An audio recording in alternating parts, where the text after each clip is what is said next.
Hello everybody, welcome back to my channel. आपका बहुत बहुत स्वागत है।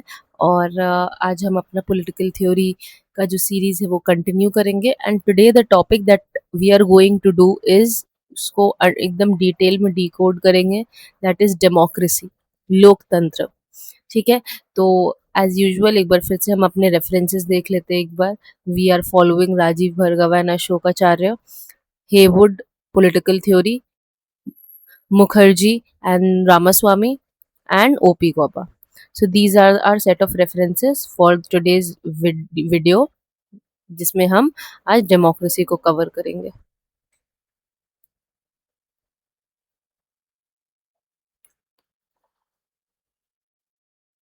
Hello everybody, welcome back to my channel और आपका बहुत बहुत स्वागत है। आज हम अपने पॉलिटिकल थ्योरी के जो सीरीज़ है डेमोक्रेसी पे, वो हम कंटिन्यू करेंगे।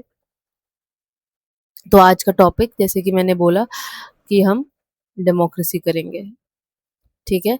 और ये हमारे रेफरेंसेस है जो we are using: Rajiv Bhargava, Heywood, Mukherjee and Ramaswamy, and then we have O.P. Gauba. These are the set of references for our today's video based on democracy. ठीक है, तो आगे बढ़ते हैं। तो सबसे पहले डेमोक्रेसी होती क्या है, लोकतंत्र, इसका हम मतलब समझते हैं। तो ये जो वर्ड डेमोक्रेसी है, ये डेमोक्रेसी जो शब्द है, ये हमारे एक ग्रीक वर्ड से आ रही है, जिसका मतलब होता है डेमोस का मतलब पीपल एंड क्रेटोस का मतलब होता है रूल। तो बेसिकली ऑल इन ऑल इसका मतलब क्या है? Rule by the people. कि यहाँ पे किसकी चलेगी? लोगों की चलेगी। ठीक है। तो ये होता है हमारा डेमोक्रेसी, पीपल प्लस रूल। तो इब्राहिम लिंकन ने बड़ा पॉपुलर डेफिनेशन दिया था डेमोक्रेसी का, जो कॉमनली हर किसी को पता है, which is government of the people. किसकी गवर्नमेंट रहेगी? लोग चुनेंगे। ठीक है। किसके लिए वो काम करेगी? For the people. और उसे चुनेंगे कौन? वो लोग खुद ही आपस में डिसाइड करके चुनेंगे। तो government of the people, government for the people and government by the people. ठीक है। तो ये बड़ा ही पॉपुलर डेफिनेशन है of democracy, given by none other than Abraham Lincoln. Right. तो डेमोक्रेसी का कोर प्रिंसिपल क्या है? डेमोक्रेसी की फाउंडेशन क्या है? तो डेमोक्रेसी की जो फाउंडेशन ब्रिक स्टोन है, वो बेस्ड है पॉलिटिकल इक्वालिटी पे। ठीक है। जहाँ पे हर इंडिविजुअल की वॉइस जो होती है, उसको इक्वल वेटेज दिया जाए, इक्वल वर्थ दिया जाए। हर इंसान का एक वोट हो, इररिस्पेक्टिव ऑफ कि वो किस कास्ट से आ रहा है, किस सोशल बैकग्राउंड से आ रहा है। ठीक है। सो डेमोक्रेसी जो है वो एक पॉलिटिकल इक्वालिटी की फाउंडेशन पर रन करती है। ठीक है। One person one vote. अब डेमोक्रेसी को हम दो डिमेंशंस में भी समझ सकते हैं। ठीक है। एक है इसका नैरो सेंस। ठीक है, कि अरे डेमोक्रेसी क्या है, ये तो एक फॉर्म ऑफ गवर्नमेंट है, बस गवर्नमेंट तक ही हमने उसे लिमिट कर रखा है। ठीक है। तो ये हो गया इसका नैरो सेंस। पर इसका ब्रॉड सेंस क्या है? It is not just a form of government, but it is a way of life, जहाँ पे लोगों को इक्वालिटी मिलती है, जहाँ पे लोगों को उनकी आवाज सुनाने का मौका दिया जाता है। ठीक है। सो it is not just a मियर form of government, but लोग जो है उसको डे टू डे लाइफ में अपना इनकलकेट कर रख चुके हैं। ठीक है। तो डेमोक्रेसी क्या हुई ऑल इन ऑल? अगर हम इसे ब्रॉड सेंस में देखें तो democracy is not just about electing leaders और फॉर्म ऑफ गवर्नमेंट, पर यहाँ पे क्या होता है कि that we are building a society जहाँ पे हर किसी की जो वॉइस है, जो प्रेजेंस है, वो वैल्यूएबल है, वो मैटर करती है। ठीक है। So democracy believes that every person counts and everyone has the right to participate in shaping collective decisions. ठीक है। Moving on, now what are the major models of democracy? अलग अलग फॉर्म्स ऑफ डेमोक्रेसी क्या होती है, right? तो वो हम समझते हैं। तो पहली फॉर्म जो हम देखने वाले, दैट इज डायरेक्ट डेमोक्रेसी और पार्टिसिपेटरी डेमोक्रेसी। ठीक है। तो डायरेक्ट डेमोक्रेसी या पार्टिसिपेटरी डेमोक्रेसी में क्या होता है ना, कि यहाँ पे आप देखो इस पिक्चर में। ठीक है। तो यहाँ पे क्या हो रही है? यहाँ पे लोग जो है वो खुद ही आपस में सारे बैठे हुए हैं और वो डायरेक्टली इन्वॉल्व्ड है। ठीक है। यहाँ पे कोई भी मिडिल मैन नहीं है। सो यहाँ पे क्या करते हैं? सिटीजन्स गैदर डायरेक्टली और ये डिबेट करते हैं, ये डिसाइड करते हैं, डिसीजंस लेते हैं, नेगोशिएट करते हैं, और यहाँ पे there is no middle man. The citizens themselves they have gathered. और ये कहाँ पे होती थी? ये it was practised in Greek city states, जैसे कि एथेंस में, राइट। और इसके मॉडर्न एग्जाम्पल क्या है, इंडिया के ग्राम सभा में होती है ये, जहाँ पे रेफरेंडम्स होते हैं, इनिशिएटिव्स होते हैं, ठीक है। So this is direct democracy, जहाँ पे the people, the citizens themselves are involved at first hand. Then we have representative democracy, ठीक है, या फिर इसे इनडायरेक्ट डेमोक्रेसी भी बोलते हैं। ये मोस्ट कॉमन डेमोक्रेसी है, क्योंकि क्या होता है कि जैसे लोग की पॉपुलेशन बढ़ती है, तो इट इज़ नॉट इम्पॉर्टेंट कि लोग डायरेक्टली इन्वॉल्व हो जाए, ठीक है, तो उनके कंसर्न्स बड़े हो जाते हैं, तो हमें एक रिप्रेजेंटेटिव बॉडी चुननी होती है ताकि हमारे कंसर्न्स, हमारे नीड्स को एड्रेस की जा सके।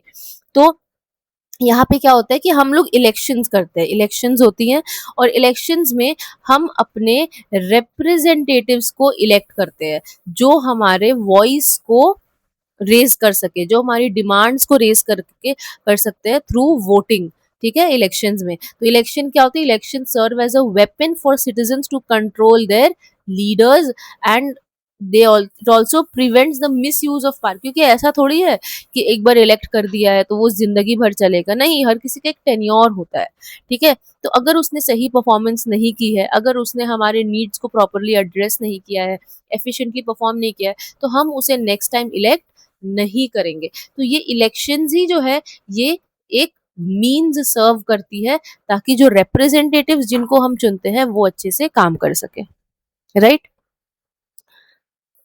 उसके बाद अब देखो प्रोसीजरल और सब्सटैंटिव डेमोक्रेसी में, तो प्रोसीजरल डेमोक्रेसी क्या होती है ना, तो coming from the word procedure, so इसका जो फोकस होता है प्रोसीजरल डेमोक्रेसी का, it focuses on rules, regulations, जैसे हमने प्रोसीजरल और सब्सटैंटिव जस्टिस कर रखा था, ठीक है। तो ये इसका फोकस क्या है कि ऑन द प्रोसीजर, कि क्या जो प्रोसीजर फॉलो हो रहा है वो करेक्ट है या नहीं है, वो फ्री एंड फेयर है या नहीं है, अगर इलेक्शंस हो रहे हैं तो इलेक्शन सही तरह से कंडक्ट हुए हैं कि नहीं हुए हैं, इंडिपेंडेंट जुडिशरी है या नहीं है। तो ये फोकसेस ऑन द प्रोसेस कि सही तरीका फॉलो हुआ है या नहीं, and it is associated with liberal democracy.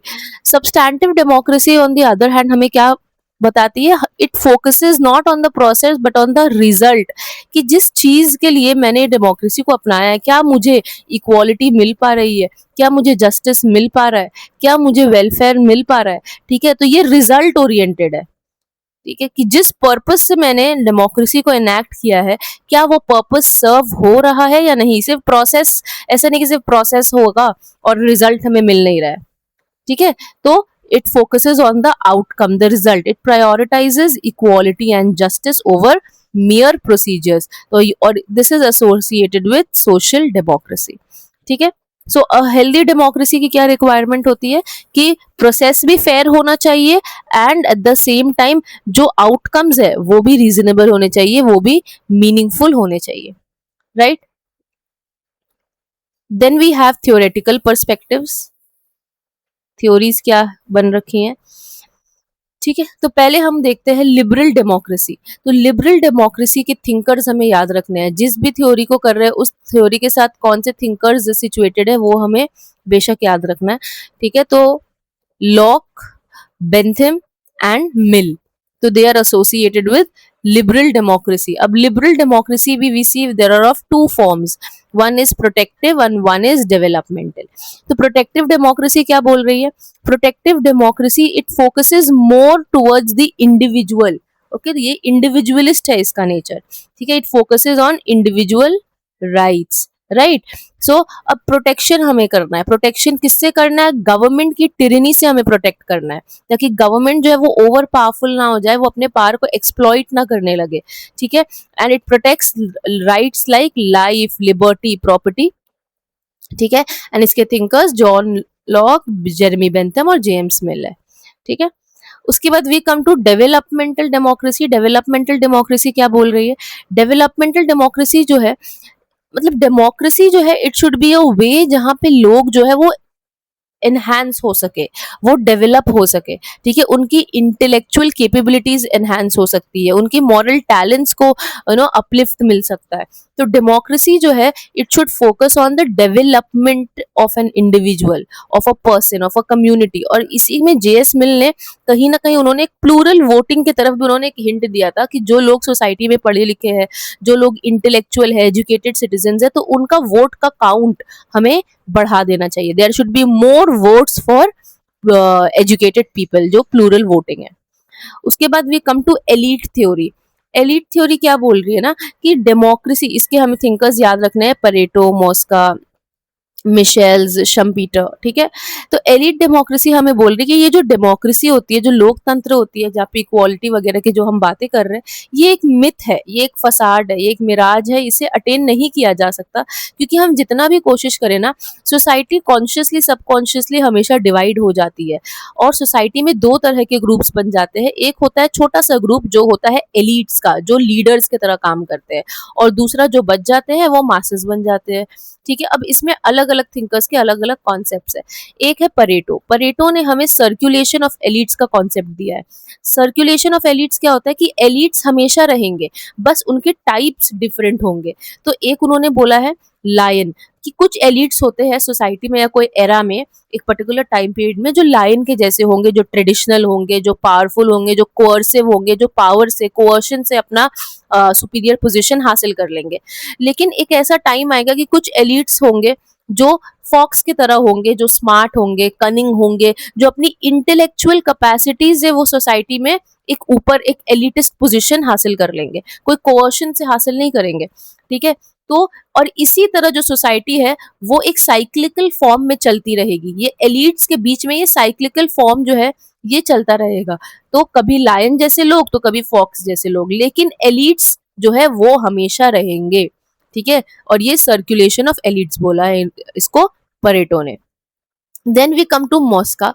मॉस्का ने क्या बोला है? Mosca has divided the society into two class. एक again is a small group which is the ruling class, and एक जो है वो हमारा मॉब है which is the governed class, right. Then we come to Michels who has given the iron law of oligarchy. Oligarchy का मतलब क्या होता है? रूल ऑफ वन, ठीक है, rule of few, rule of one. तो इन्होंने क्या बोला कि इवेंचुअली क्या होता है कि अगर एक ग्रुप बनती भी है तो उसमें क्या होता है कि that all organisations eventually become ruled by a small elite, ठीक है। So that is oligarchy.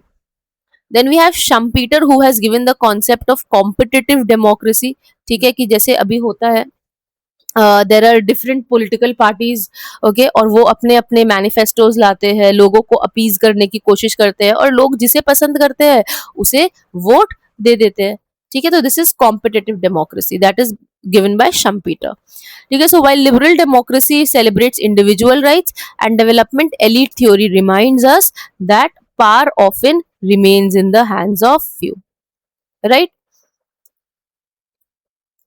Then we have some more theories. तो we have pluralist theory, ठीक है।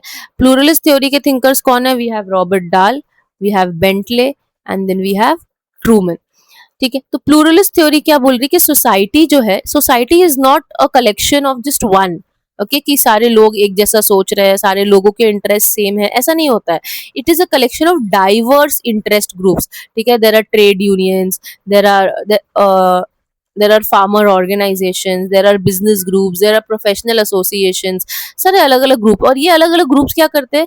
ये सारे मिलके गवर्नमेंट पर प्रेशर क्रिएट करते हैं ताकि गवर्नमेंट जो भी डिसीजंस ले वो उनके इंटरेस्ट में ले, right. They create pressure on the government, उनके पॉलिसी मेकिंग को इन्फ्लुएंस करने की कोशिश करते हैं ताकि डिसीजंस उनके फेवर में हो, okay. Then we have Robert Dahl. Robert Dahl ने इसी में ये कॉन्सेप्ट क्या बोला है कि इसको पॉलीआर्की बोलते हैं। पॉलीआर्की मतलब क्या होता है? Polyarchy basically the rule of many या रूल बाय मेनी, जहाँ पे लोग नहीं, यहाँ पे ग्रुप्स होते हैं, ठीक है।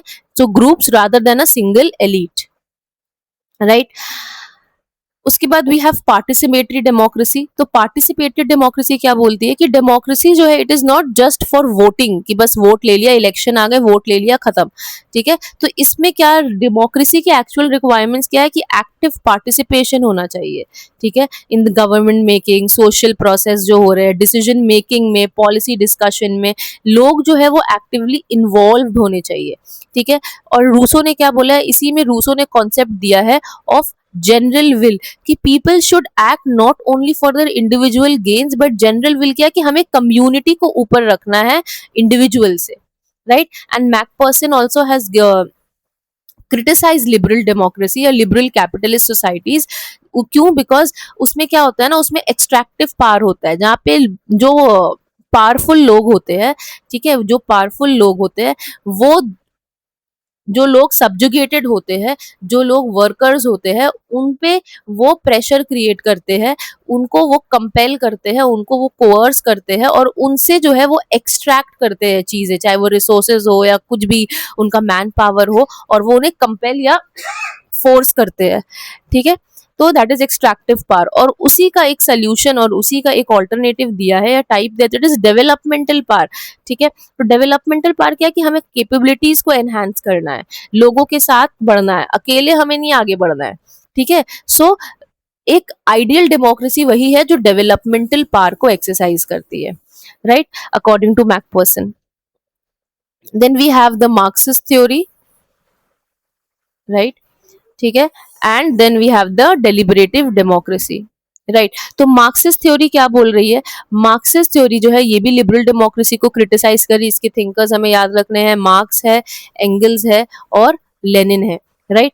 तो मार्क्स ने क्या बोला था कि ये जो डेमोक्रेसी होती है कैपिटलिस्ट सोसाइटी में, it is actually a bourgeois democracy, ठीक है. कैपिटलिस्ट जो चाहते हैं वही होता है, उनके हित में फैसले लिए जाते हैं, ठीक है. और ये जो गवर्नमेंट भी होती है, जो स्टेट होती है, वो कैपिटलिस्ट क्लास के इंटरेस्ट के लिए काम करता है. It is an instrument of the capitalist class, right. और ट्रू डेमोक्रेसी कब होगी? जब एक क्लासलेस सोसाइटी आएगी आफ्टर अ प्रोलेटेरियन रेवोल्यूशन, ठीक है, और तब डिक्टेटरशिप ऑफ द प्रोलेटेरिएट होगा, विच will be a very temporary phase. ये टेम्परेरी एस्टैब्लिश होगी और फिर जो एक्चुअल एम है वो हमारा कम्युनिज्म है, which will be a totally classless and stateless society, ठीक है. So that is what been said by the Marxist theorist. Okay, so ये क्या है? ये हमारी कैपिटलिस्ट सोसाइटी है, ठीक है, जहाँ पे बुर्जुआ डेमोक्रेसी रहती है. फिर रेवोल्यूशन होता है, proletariat revolution, dictatorship of the proletariat establish होती है, राइट. And then eventually this is a very temporary phase, and after this we see a new morning where it is classless society. After socialism we see that communism comes in the picture, जो एक society का ultimate aim या गोल है according two marks and Marxist thinkers, ठीक है. सो Lenin की contribution क्या? इन्होंने डेमोक्रेटिक सेंट्रलिज्म का कॉन्सेप्ट दिया, ठीक है. तो यहाँ पे इन्होंने क्या बोला कि फ्री डिस्कशन होगी, डिबेट्स होगी, डेमोक्रेटिक डिसीजंस होंगे जो मेजोरिटी से लिया जाएगा, and this will reflect unity in action, right. Then we have deliberative democracy. Deliberative का मतलब क्या होता है? डेलिबरेटिव बेसिकली कि हमें डिस्कस करना है, हमें रैशनली डायलॉग्स करने हैं, हमें डिबेट करनी है, ठीक है. ऐसे ही मतलब यूनिलैटरली अकेले हमें कोई फैसला नहीं लेना है, या फिर ना ही हमें कोई फैसला किसी पे इम्पोज करना है, right. So it is based on dialogue, discussions, deliberations, right. और इसके थिंकर्स हमें देखने हैं, Habermas, Cohen, Joshua Cohen and David Miller, right. तो हेबरमास ने क्या बोला है कि focused on the importance of communicative action and public sphere. तो एक पब्लिक स्फीयर होनी चाहिए जहाँ पे हम गवर्नमेंट के स्कीम्स, गवर्नमेंट के अफेयर्स को डिस्कस कर सकते हैं, बैठ के कम्युनिकेट कर सकते हैं कि क्या उन्होंने किया है, रिफ्लेक्ट कर सकते हैं, ठीक है. Then Joshua Cohen advocated for continuous association where dignity is respected through debate. तो हमें क्या करना है? हमें बातें करनी है लोगों से, लेकिन at the same time if we are having a discussion और debate, then we have to respect everybody's ideas, ठीक है. रीजनड डिबेट अगर हम कर रहे हैं तो it has to be based on reason and it should not be based on coerce और कोअर्शन. जबरदस्ती नहीं करनी है, हर किसी को रिस्पेक्ट करना है, हर पार्टिसिपेंट को रिस्पेक्ट करना है, उनके थॉट्स को रिस्पेक्ट करना है, ठीक है. उन हमें कंसेंसस पर पहुंचना है. It is not about victory. ऐसा नहीं कि मेरा ओपिनियन ही काउंट किया जाए, मैं जो बोल रही हूँ वही हमें एक्सेप्ट करना है, ठीक है. नहीं, it is more about reaching consensus, ठीक है, कि हम मतलब जो मैं चाह रही हूँ उसका भी कुछ एलिमेंट इंक्लूड हो, जो दूसरा चाह रहा है वो भी इंक्लूड हो, ठीक है. It has to be very consensus oriented. So it is not just about democracy is about majority rule, but respect and respectful dialogue, right. Then we have perspectives on democracy and development, ठीक है. तो ये बड़ा ही popular debate है, right. तो and इसके साथ दो लोग जुड़े हुए, एक है हमारे ली कान यू और दूसरे हैं अमर्त्य सेन। तो ली कान यू ने क्या बोला, उन्होंने एशियन वैल्यूज को अपहेल्ड किया। उन्होंने बोला कि ये जो डेमोक्रेसी है, ठीक है, ये एक वेस्टर्न कॉन्सेप्ट है, वेस्टर्न वैल्यू है, जो एशियन सोसाइटी में एक मिसफिट है। ठीक है, why? Because Asian Asian society जो है ये बहुत ज्यादा प्लूरलिस्टिक है, ठीक है, और बहुत अनऑर्गेनाइज्ड है। ठीक है, तो इनको डिसिप्लिन की जरूरत है। और ये डिसिप्लिन कैसे आएगा? जब there will be authoritarianism. when there will be authoritarianism which will create discipline, then only with this discipline we can create actual economic growth। और यही बोलते हुए उन्होंने चाइना का जो मॉडल है उसको भी अप्रिशिएट किया कि देखो, following this path China has become economically so powerful. Okay, so इन्होंने क्या बोला कि डेमोक्रेसी एक वेस्टर्न कॉन्सेप्ट है, suitable, it's not suitable for Asia. ठीक है, एक स्ट्रॉन्ग लीडरशिप की जरूरत है जो डिसिप्लिन क्रिएट करे, जो हमें इवेंचुअली इकोनॉमिक ग्रोथ देगी। ठीक है, so this is the strong authority, it will create discipline and social order and this will result to economic development. लेकिन अमर्त्य सेन ने इस चीज को एकदम ही रिजेक्ट कर दिया। ठीक है, उन्होंने बोला उनके लिए ये economic development is not development. उन्होंने बोला कि डेवलपमेंट होता क्या है? ठीक है, क्या डेवलपमेंट सिर्फ इकोनॉमिकली डेवलप करना ही इस डेवलपमेंट है? तो उन्होंने बोला नहीं, बिल्कुल भी नहीं। तो ट्रू डेवलपमेंट क्या होती है? ट्रू डेवलपमेंट इज जहाँ पे ह्यूमन बीइंग्स जो है, यहाँ पे ह्यूमन डेवलपमेंट हो रहा है, ह्यूमंस आर बिकमिंग केपेबल। ठीक है, ह्यूमंस की वेल बीइंग हो रही है, तो वो ट्रू डेवलपमेंट है। Economic development is not true development. और उन्होंने बोला ये ह्यूमन डेवलपमेंट को रीच करने के लिए डेमोक्रेसी के बिना यहाँ तक पहुंचना is impossible. Democracy is fundamental and pre requisite for development. Development में हम लोग पहुंच ही नहीं सकते अगर डेमोक्रेसी ना हो तो। ठीक है, so why democracy matters? Because public opinion जो है वो इंपॉर्टेंट होती है डेमोक्रेसी में, वो गवर्नमेंट पर प्रेशर क्रिएट करती है, फ्री प्रेस होती है, ठीक है, जो प्रॉब्लम्स को एक्सपोज करती है। And that is why famines जो होते हैं दे do not occur in functioning democracies, right? So that is what Amartya Sen has said, and he has appreciated Kerala model in India itself. उन्होंने बोला देखो, केरला भी तो डेमोक्रेसी है, लेकिन क्या वहां पे डेवलपमेंट नहीं है?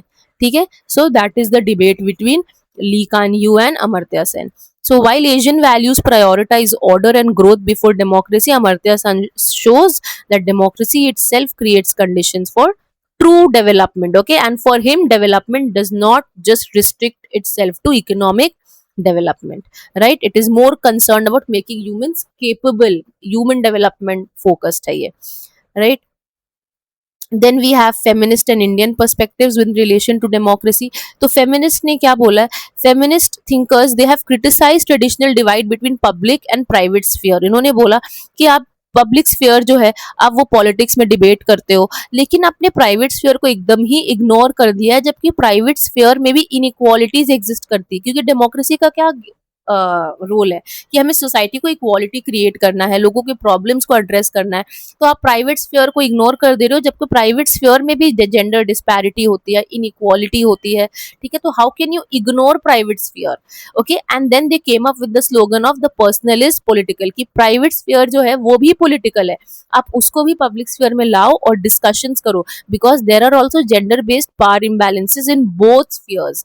और इसके की थिंकर्स है कैरोल पैटमैन और मैरी वोllstonecraft। ओके, इन्होंने क्या बोला था? Critics the social contract theory, ठीक है, for its sexual contract which ignores women subordination, कि आपने उसको हैप्पीली इग्नोर कर दिया कि विमेन की जो कंडीशन है वो सबॉर्डिनेटेड है, सबजुगेटेड है। ठीक है, और इस वजह से इन्होंने सोशल कॉन्ट्रैक्ट को क्रिटिसाइज किया है। And then we have Mary Wollstonecraft. ठीक है, so what has she said? She had advocated for women's rights, argued for education and equal moral status for women. So according to them, a truly democratic society cannot exist unless अगर वहाँ पे gender equality ना हो in both public and private life, right? Then we have the Indian debates. Indian debates with the first person we see in here is Nehru. ठीक है, इन्होंने क्या बोला? He believed that democracy जो है it is very much essential. क्यों? क्योंकि हमें individual freedom attain करनी है, हमें social justice अटेन करनी है। और ये कैसे करेंगे? Through parliamentary means. ठीक है, तो डेमोक्रेसी क्या करती है? Democracy individual freedom plus social justice हमें क्रिएट करके देती है, जिससे हम एक स्ट्रॉन्ग और इंक्लूसिव नेशन बना पाएंगे। And then we have Ram Manohar Lohia. He has given the concept of democratic socialism and इन्होंने 4 पिलर स्टेट की बात की है। ठीक है, तो ये 4 पिलर्स क्या है? Village, district, province and centre. ठीक है, 4 पिलर स्टेट जहाँ पे पावर जो होती है वो डिसेंट्रलाइज्ड होती है, राइट, हर लेवल पे पावर होती है, राइट। तो ये इससे क्या होता है कि डिसेंट्रलाइजेशन होता है, और जो एक पावर बेरर होता है वो ऑटोक्रेटिक नहीं होता है, वो टिरेनिकल ना बन सके। ओके, सो पीपल्स पार्टिसिपेशन को इंश्योर करना है, social and economic equality ensure करना है, डिसेंट्रलाइज्ड पावर होनी चाहिए थ्रू दिस 4 पिलर स्टेट। ठीक है, ये कौन से 4 पिलर्स है वो हमें याद रखने हैं, village, district, province, centre, and inclusive and just society create करना है। सो वेदर फेमिनिस्ट और Indian, the core idea is the same, democracy जो है वो इंक्लूसिव होनी चाहिए, it should be for all. Okay, and transformative, जो भी हिडन चेंजेस, जो भी हिडन इनइक्वालिटीज है उनको भी हमें एड्रेस करना है, उनको भी हमें ट्रांसफॉर्म करना है, ताकि सोसाइटी जो है वो आइडियल जो डेमोक्रेसी जो चाहती है वो एस्टैब्लिश कर सके। ठीक है, then what are the modern challenges pertaining to this and the key debates? तो modern challenges, अब जो democracy है ये और further expand हुई है with the coming in of globalization, and we see David Held, he proposed the idea of cosmopolitan democracy। ठीक है, cosmopolitan democracy क्यों? ताकि global challenges को address किया जा सके, ताकि democratic institutions जो है वो global levels पे create किए जा सके, right, because the world is globalizing, world is becoming a smaller place, तो हमें एक वर्ल्ड पार्लियामेंट जैसा कुछ चाहिए। ठीक है, सो ग्लोबल चैलेंजेस जैसे कि climate change, pandemic, inequality, human rights हो रखे हैं, माइग्रेशन प्रॉब्लम्स है, ग्लोबल पॉवर्टी एग्जिस्ट करती है, तो इस वजह से हमें ग्लोबल लेवल पे इंस्टीट्यूशंस बनानी है। ठीक है, so that is what he has called global और कॉस्मोपॉलिटन डेमोक्रेसी। ठीक है, तो डेमोक्रेटिक इंस्टीट्यूशंस जो है वो मल्टीपल लेवल्स पे होने चाहिए, ग्लोब जैसे कि जैसे नेशनल और रीजनल लेवल पे होती है वैसे ही हमें ग्लोबल लेवल पे भी चाहिए। ठीक है, so democracy basically which is beyond borders, okay, and for more peaceful and sustainable world, right? So democracy today must think beyond nations to solve problems that affect all of humanity, right? Then we come to the critique of the mob. ठीक है, तो जिन्होंने democracy को criticise किया है कि democracy जो है it is not a good form of government, why, because यहाँ पे क्या होता है ना कि मॉब जो है वो मॉब रैशनल नहीं होती है। ठीक है, इसको रूल ऑफ द मॉब करके उन्होंने क्रिटिसाइज किया है। ठीक है, या परवर्टेड फॉर्म ऑफ गवर्नमेंट भी बोला है। तो इसके क्रिटिक्स है, एक तो है प्लेटो। प्लेटो ने क्या बोला, he believe that the masses are driven by passion and they do not run on reason, उनके पास प्रैक्टिकल रीजन, थिंकिंग कैपेबिलिटी ये सब नहीं होता है, वो पैशन पे चलते हैं। ठीक है, जैसे कि इंडिया में वी सी की रिलीजन कितना ओवर पार करता है, कास्टिज्म कितना ओवर पार करता है हमारे डिसीजन मेकिंग को, पॉलिटिकल पार्टीज बन जाते हैं पूरे के पूरे based on casteist lines and religion lines. ठीक है, तो ये क्या है, ये रीजन रिफ्लेक्ट नहीं करता है, ये पैशन रिफ्लेक्ट करता है। ठीक है, and so democracy is a path to anarchy and tyranny. So democracy क्या है, rule of the mob which is irrational and unstable. Then we have Aristotle. Aristotle ने distinguish किया है between good polity and perverted forms of polity, और उन्होंने बोला democracy जो है ये perverted form of polity है। ठीक है, perverted form of government है।